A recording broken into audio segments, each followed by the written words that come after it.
Yeah, he was trying to sell me like some Pokemon or Yu-Gi-Oh cards. I wasn't interested. He's like, "Oh, I got a Gem Mint 10 Snagglewad." I said, "Yeah, go ahead, take a walk and keep your Snagglewad." Hey everybody, itcummifaegg here, just doing my weekly installment of My Favorite Sets. And today, we're going to go over the toughest set I ever put together. But I haven't put together a whole lot of sets. And that is the 2001 Bowman Heritage set. The regular set and the short prints, and that was the tough part. The regular set is easy to put together. This is a 440 card set. Cards 1 through 330 are regular cards, regular printing. There were like $3 or $4 packs back in the day. You could put that set together pretty easy. The last 110 cards of the set were extremely short printed cards that only came one out of every several packs. I didn't have a big baseball card budget back in '01. I still don't, but I buy what I like. And I couldn't put the set together until I started picking off all the SPs on eBay. So anyway, let's jump right into it. Let's see here. So back here, you probably see the highlights of the set. Those are all three of these are short printed cards. You got a Pujols rookie, an Ichiro rookie, and you might call that a Miguel Cabrera rookie. You might call it a second year, but it's one of the more valuable cards in the set, and it is short printed. And then over here, you've got the first rookie card of Chase Utley. And then some of your other short prints are basically a rookie card of Adrian Gonzalez, back very early in his career. Hall of Famer Tony Gwynn, rest in peace. Hall of Famer Cal Ripken. Hall of Famer Ricky Henderson. And then a update rookie of Justin Morneau. So these are some of the better cards in the set. We'll go over those here in a moment. And let's take a look. I'm going to go through this a little bit more quickly than some of my others, like my 82 tops or the 2008 tops, because basically these are great cards, but they are boring.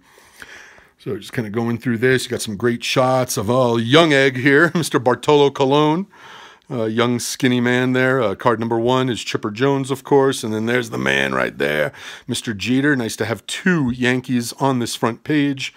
We got some more Hall of Famers, or should be Hall of Famers in here, as you see. We got Tejada, we got Glavine, we got Bonds, we got Bernie, we got Roger Clemens. So again, real easy set to put together. Nothing too crazy here until you get into the higher numbers. There's an A-Rod right there. All your best players of the 2001 era.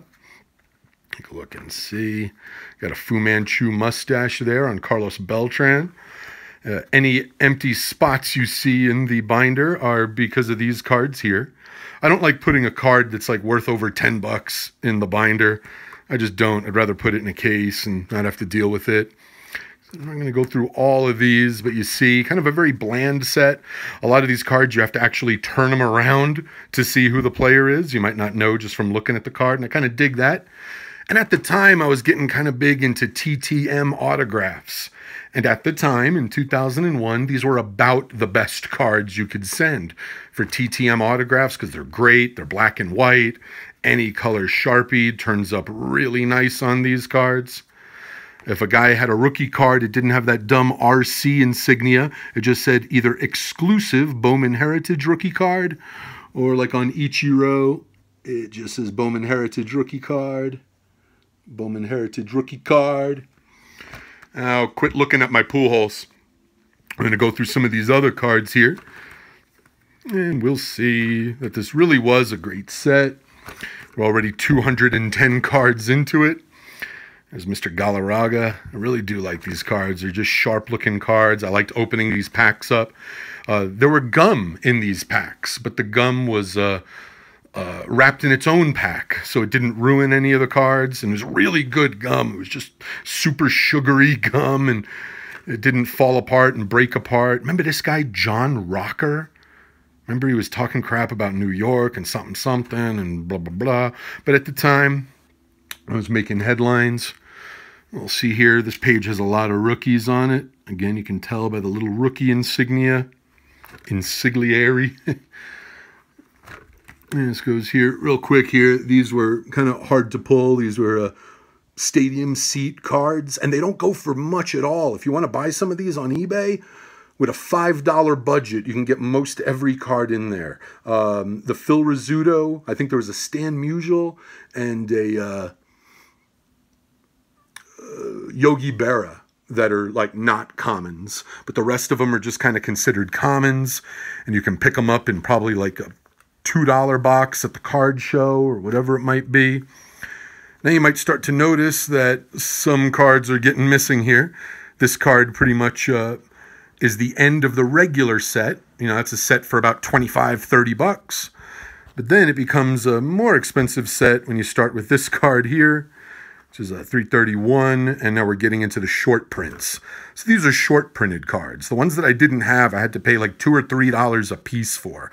Here you see a young Josh Hamilton. These are all short prints, and again, any missing ones are in this pile here. But just super cool looking cards. I really liked them at the time. There's a Sammy Sosa, Manny, Delgado, Pudge, Vlad. All these guys. Moises Alou, Hideo Nomo, Rafael Palmeiro, Juan Gonzalez, Jeff Bagwell. Some of these guys, I mean, this is real steroid era right here. Personally, I think they should go in the Hall of Fame. If you put up the numbers, you should go in. The Hall of Fame is not a group of Boy Scouts and altar boys and wonderful people. There are wonderful people in the Hall of Fame, but there's also some real, not so much, real young Beltre. Kurt Schilling. Put him in too. Put all these guys in. Johnny Damon.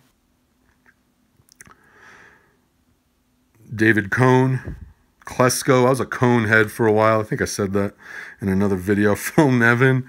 But yeah, a lot of these guys did well, but yeah. Almost like, remember that Saturday Night Live sketch where they were talking about an all-steroid Olympics? And then Phil Hartman was playing some Russian dude who was trying to lift some weight, and he actually tore his arms clean off. I think if you put up the numbers, like this gentleman hit 500 home runs, you should be in the Hall of Fame. Put an asterisk by it, or maybe in the fans' hearts there'll be asterisks by it, but whatever. If you put up the numbers and you did the thing and you put your body through whatever, the steroids didn't run those bases for you. The steroids didn't get you out of bed and lifting weights. I mean, maybe you lift more weights or you can recover from the weightlifting sooner, but the work is still done by the player. And if you put up the numbers, I feel like you should go in. And that's it. That is the end of my 2001 Bowman Heritage set. One of my favorite sets, and a very difficult set to put together, at least for me. It was just those last 110 SPs that were tough. Everything else was easy. So thank you for tuning in to itcummifaegg. Please like, comment, and subscribe if you don't mind. This is my 40th video. 40 videos. All right. Yeah. But my videos that I've created have started to really exceed my subs. And I don't want to bore you guys with my crazy madness. So let me go ahead and take a little bit of time off. Please enjoy my 40th video. I'll give you some time to properly digest all of the madness that I've been providing. And then I'll come back and try to entertain the 5 or 10 people that think I'm funny.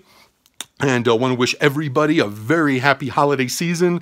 No matter what holiday you celebrate, celebrate it positively with friends and family. And if I can leave you with just one thought this holiday season, it is race car is spelled the same forwards and back, as is taco cat.